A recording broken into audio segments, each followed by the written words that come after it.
Hello students, इस video lecture में आज हम मॉडर्न पीरियोडिक टेबल के बारे में डिस्कशन करेंगे। So this is modern periodic table, right.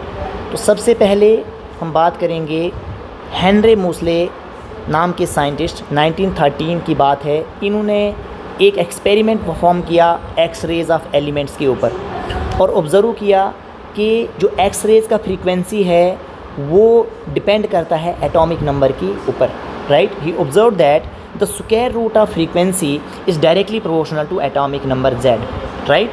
तो square root of frequency is directly proportional to z, right. At that time 1913 की जो ये बात है, उस वक्त जो फ्रीक्वेंसी था ये एक करेक्टरिस्टिक प्रॉपर्टी जो है एलिमेंट्स का माना जाता था। तो from the experiment he concluded that, उन्होंने क्या कंक्लूजन ड्रा किया कि जो एलिमेंट का प्रॉपर्टीज़ है वो डिपेंड करता है एटॉमिक नंबर की बेसिस पे, और इसीलिए जो मॉडर्न पीरियोडिक टेबल है इसमें जो एलिमेंट्स का क्लासिफिकेशन है it is based on increasing atomic number, right.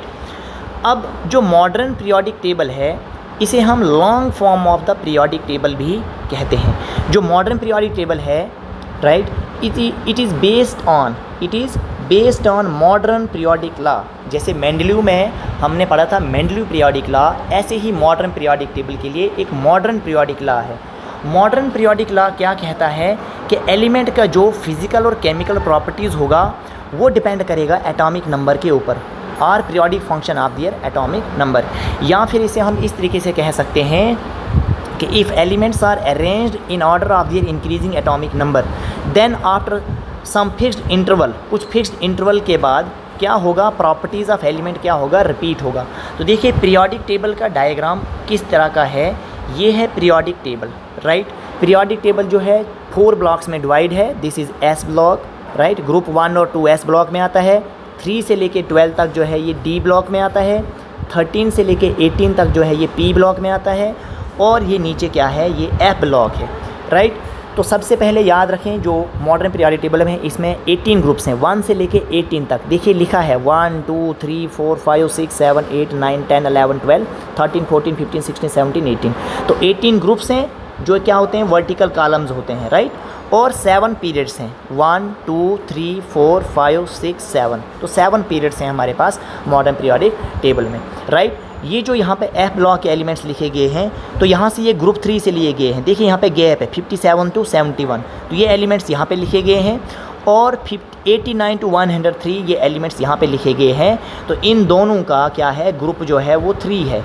और ये ऊपर वाले, इनको हम लेंथेनाइड्स कहते हैं क्योंकि ये लेंथेनम के बाद आते हैं, राइट। और इनको हम एक्टिनाइड्स कहते हैं, ये एक्टिनियम के बाद आते हैं। लेंथेनम और एक्टिनियम ये एफ ब्लॉक एलिमेंट्स नहीं हैं, ये डी ब्लॉक एलिमेंट्स हैं, क्योंकि लेंथेनम हम यहाँ लिखेंगे और एक्टिनियम हम यहाँ पे लिखेंगे, राइट। तो फर्स्ट पीरियड में आपको जो है 2 ही एलिमेंट्स मिलेंगे। सेकंड पीरियड में आपको 8 एलिमेंट्स मिलेंगे। थर्ड पीरियड में भी आपको 8 एलिमेंट्स मिलेंगे। फोर्थ पीरियड में आपको 32 एलिमेंट्स मिलेंगे, राइट। फोर्थ पीरियड में आपको 18 एलिमेंट्स मिलेंगे। फिफ्थ में भी आपको 18 एलिमेंट्स मिलेंगे। सिक्स्थ में आपको यहाँ पे कितने 18 मिलेंगे, और जो 14 हैं वो यहाँ नीचे लिखे हुए हैं। सेवन्थ में भी आपको यहाँ पे 18 यहाँ ऊपर मिलेंगे और 14 जो है नीचे लिखे हुए हैं। तो सिक्स्थ और सेवन्थ पीरियड में टोटल जो है 32 और 32 एलिमेंट्स आते हैं। सिक्स्थ पीरियड में भी 32 एलिमेंट्स आते हैं और सेवन्थ पीरियड में भी 32 एलिमेंट्स आते हैं। 18 आपको यहाँ मिलेंगे और 14 जो है यहाँ पे सीरियम से लेके ल्यूटीनियम तक यहाँ लिखे हैं, और सेवन्थ पीरियड के थोरियम से लेके लॉरेंशियम तक यहाँ पे लिखे हुए हैं, राइट। तो देखिए जो कलर आपको ये दिख रहा है पीरियोडिक टेबल में, तो ये अल्काली मेटल्स हैं। ग्रुप 1 को हम अल्काली मेटल्स कहते हैं, ग्रुप 2 को अल्कालाइन अर्थ मेटल्स कहते हैं। ये लेंथेनाइड्स हैं, ये एक्टिनॉइड्स हैं, राइट। और ये जो हैं ये ट्रांजिशन एलिमेंट्स हैं, राइट, ट्रांजिशन एलिमेंट्स। ये जो इस कलर के आपको दिखेंगे ये मेटल्स, ये एलिमेंट्स जो हैं डायटॉमिक नॉन मेटल्स हैं, राइट। और ये जो है इस कलर का, ये एलिमेंट्स हैं जिनकी केमिकल प्रॉपर्टीज़ अननोन हैं। ये नोबल गैसेस हैं यहाँ पे, राइट। ये क्या है यहाँ पे, नोबल गैसेस हैं। और ये जो आपको कलर दिख रहा है यहाँ पे, ये मेटलॉइड्स हैं। और ये जो है कार्बन, फास्फोरस, सल्फ़र, सेलेनियम, ये हमारे पास पॉली एटॉमिक नॉन मेटल हैं। मतलब जैसे आपको P4 मिलता है, आपको S8 मिलता है, तो ये नॉन मेटल के एटम्स पॉली एटॉमिक फॉर्म में एग्जिस्ट करते हैं, राइट। तो ये हमने आपको बताया। अब देखिए मैजिक नंबर्स याद रखेंगे 2 8 8 18 18 32। तो यह हम कहाँ अप्लाई करेंगे, ग्रुप 1 और 18 के लिए अप्लाई करेंगे। और पी ब्लॉक जो है वो 13 से लेके 17 तक, वहाँ पे जो आप मैजिक नंबर अप्लाई करेंगे एटॉमिक नंबर्स को कैलकुलेट करने के लिए, वो यूज़ करेंगे 8, 18, 18, 32, राइट। ये सिखाएंगे हम आपको नेक्स्ट टाइम। तो एप ब्लॉक जो है 58 एटॉमिक नंबर से लेके 71 तक आता है, जिनको हम लेंथेनाइड्स कहते हैं, ये 6th पीरियड में आता है। और 90 से लेके 102 तक जो एलिमेंट्स आते हैं जिनका एटॉमिक नंबर 90 से लेके 102 तक है, वो एक्टिनाइड्स कहलाते हैं और उनको हम 7th पीरियड में रखते हैं। और इन दोनों पीरियड्स का ग्रुप जो है वो 3rd है, राइट। तो अब देखिए blocks of the periodic table.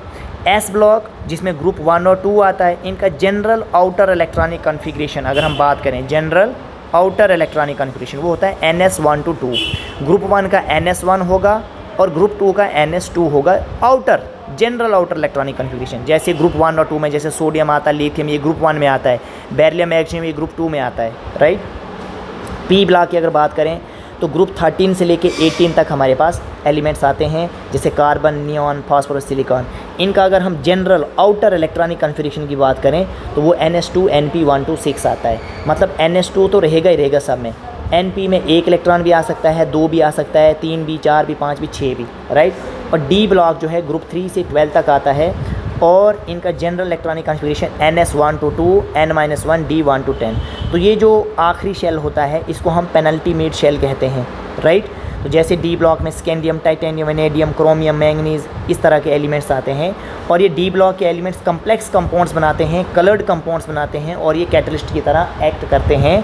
और हम डिटेल में जब डी ब्लॉक एलिमेंट्स आपको अलग से पढ़ाएंगे वहाँ पे बात करेंगे। एफ ब्लॉक के जो एलिमेंट्स हैं they are radioactive elements, right. अगर हम इनकी जनरल आउटर इलेक्ट्रॉनिक कॉन्फ़िगरेशन की बात करें, NS1 to 2, N-1, D0 to 2 electron आ सकता है डी में यहाँ पे, और N-2 F1 to 14 इलेक्ट्रॉन आ सकता है। अब ये जो सबसे बाहर वाला शेल है इसे हम एंटी पेनल्टीमेट शेल कहते हैं, राइट। और इसे हम पेनल्टीमेट शेल कहते हैं, राइट।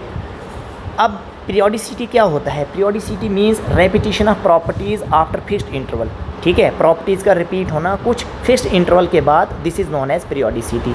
अब प्रॉपर्टीज़ रिपीट होने का मतलब हो सकता है किसी प्रॉपर्टी में ग्रेजुअल इंक्रीज़ आ जाए, राइट, टॉप टू बॉटम या लेफ़्ट टू राइट, या जो है ग्रेजुअल डिक्रीज़ आ जाए लेफ़्ट टू राइट या टॉप टू बॉटम जब हम पीरियोडिक टेबल की बात करें। जैसे यहाँ पे हमने ग्रुप 1 के एलिमेंट्स लिखे हैं, hydrogen, lithium, sodium, potassium, rubidium, caesium, francium. तो ये एलिमेंट क्यों रिपीट हो रहे हैं? जैसे सोडियम लिथियम के नीचे आ रहा है, पोटेशियम सोडियम के नीचे आ रहा है, तो ये पीरियोडिसिटी का कॉज क्या है? ये बहुत इंपॉर्टेंट क्वेश्चन है, what is the cause of periodicity. तो ये कॉज क्या है? Electronic configuration. देखो लिथियम की इलेक्ट्रॉनिक कॉन्फ़िगरेशन लिखी तो एस में 1 इलेक्ट्रॉन आया, सोडियम की लिखी तो एस में 1 इलेक्ट्रॉन आया, पोटेशियम का लिखा तो एस में 1 इलेक्ट्रॉन आया।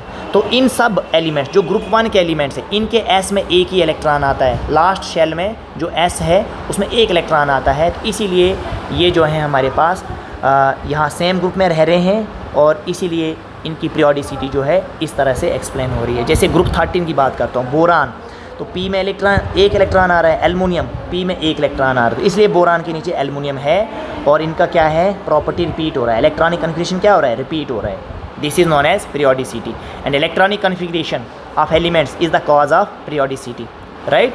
सो repetition of similar electronic configuration after fixed interval is the cause of periodicity, ये आप लिख सकते हैं, राइट। टिपिकल एलिमेंट्स हम किसको कहते हैं? पीरियड 3 के जो एलिमेंट्स होते हैं, sodium, magnesium, aluminium, silicon, phosphorus, sulphur, chlorine, क्योंकि इनकी बेसिस पे ग्रुप की प्रॉपर्टीज़ जो हैं डिसाइड की जाती हैं, ना कि जो ग्रुप का टॉप मेंबर होता है उसका एनोमलस बिहेवियर होता है उसके कारण उसका प्रॉपर्टी डिसाइड नहीं किया जा सकता, पीरियड 3 के कारण डिसाइड किया जा सकता है, इसलिए जो है इनको हम टिपिकल एलिमेंट्स कहते हैं। पीरियड 2 के एलिमेंट्स जो हैं ये एक्सेप्शन शो करते हैं, ये जो है इनको टिपिकल एलिमेंट इसलिए नहीं कहा जाता है क्योंकि इनका एटॉमिक साइज़ भी क्या होता है? स्मॉल होता है। क्या होता है? स्मॉल होता है। ये क्या शो करते हैं? एनोमलस बिहेवियर शो करते हैं। अब डायगोनल रिलेशनशिप क्या होता है? ठीक है, डायगोनल रिलेशनशिप जो है हम यहाँ पे चार्ज और साइज़ का रेशो देखते हैं, अगर वो सेम आए तो वो एलिमेंट जो है डायगोनल रिलेशनशिप शो करेंगे। जैसे हमने लिखा lithium, beryllium, boron, carbon, nitrogen, sodium, magnesium, aluminium, silicon, phosphorus. तो लिथियम जो है इसकी प्रॉपर्टीज़ मैग्नीशियम के साथ मैच कर रही हैं डायगोनली, तो इसको बोलते हैं डायगोनल रिलेशनशिप। बेरिलियम के प्रॉपर्टीज़, बेरिलियम का चार्ज और साइज़ रेशो एल्युमिनियम के साथ मैच करेगा, दिस इज़ प्रॉपर्टी, इसलिए ये डायगोनल रिलेशनशिप शो कर रहे हैं। बोरान का चार्ज और साइज़ का रेशो जो है उस सिलिकॉन के साथ मैच करता है, इसलिए ये डायगोनल रिलेशनशिप शो कर रहे हैं। अब ट्रांजिशन एलिमेंट्स हम ग्रुप 3 to 11 कहेंगे। इसमें जो ग्रुप 12 के एलिमेंट्स आते हैं, ठीक है, जिंक, कैडमियम और मर्क्यूरी, इनको हम ट्रांजिशन एलिमेंट्स नहीं कहते हैं, इनके पास वैकेंट डी ऑर्बिटल नहीं होता है। ट्रांजिशन एलिमेंट्स के पास वैकेंट डी ऑर्बिटल होना चाहिए, लेकिन ग्रुप 12 जो है ये जिंक, कैडमियम, मर्क्यूरी, इनके पास वैकेंट डी ऑर्बिटल नहीं है, ठीक है। इनको हम डी ब्लॉक एलिमेंट्स कहेंगे, लेकिन ट्रांजिशन एलिमेंट्स नहीं कहेंगे। तो आज हम इस वीडियो लेक्चर को यहीं पे स्टॉप करते हैं। Okay, thank you.